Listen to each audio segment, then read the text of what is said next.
Well, more than 60 years ago, millions of U.S. soldiers packed their bags to serve in World War II. Without email or webcams, they relied on letters to keep in touch. And now, years later, it's letters that take one local veteran right back to his time in service. News Channel 8's Laura Reed has his story. Well, I got your letter today, and 65 years ago, Walter Turk was a 20-year-old soldier in the 101st Airborne. He parachuted to the beaches at Normandy and fought in the Battle of the Bulge. But it was during a mission in Holland that Walter left a piece of himself behind. I was just getting in bed one night and the phone rang. And the guy said, "This Walter Turk?" I said, "Yes." He said, "It was you in the Army in Holland?" I said, "Yes." He said, "We got a bunch of letters that from over there." To the dear brother. Well, what have you been doing?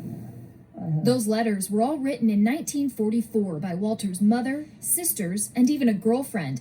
But instead of being given to Walter, they were stuck in the rafters of an old schoolhouse in Holland, and that's where they stayed until 6 years ago. The building was being remodeled, and someone found the letters. They were given to a local historian who then set out to find Walter Turk. And with one phone call, the letters found their owner. And he wasn't sure he had the right man, so we started giving him the serial number. Dad finished up the serial number for him, so he knew he had the right man. Well, how are you? We're all fine. Walter says the letters aren't full of much because the Army had rules about what you could write.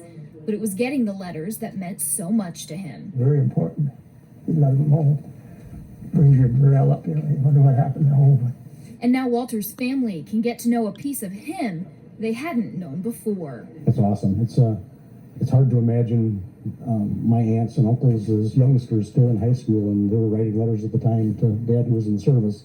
A time that needs to be remembered so future generations understand the sacrifices made by these men. It's a history that we're going to lose before long. I mean, this generation is dying at a rapid rate. I have a picture of his boot camp from when he was boot camp. There are hundreds of them in there, and he's one of the last ones alive of that bunch. So it's a history we're going to lose if we don't record it somehow.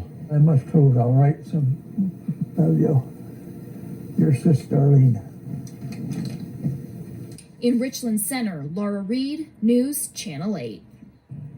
You know, and as you can see, even though he's had these letters, or someone's had these letters for 60 years, he's reading them just now, how emotional he still is. Yeah, it means a lot. Well, also, a special thanks to Walter's nephew, Ron Hayden, who called to tell us about his story.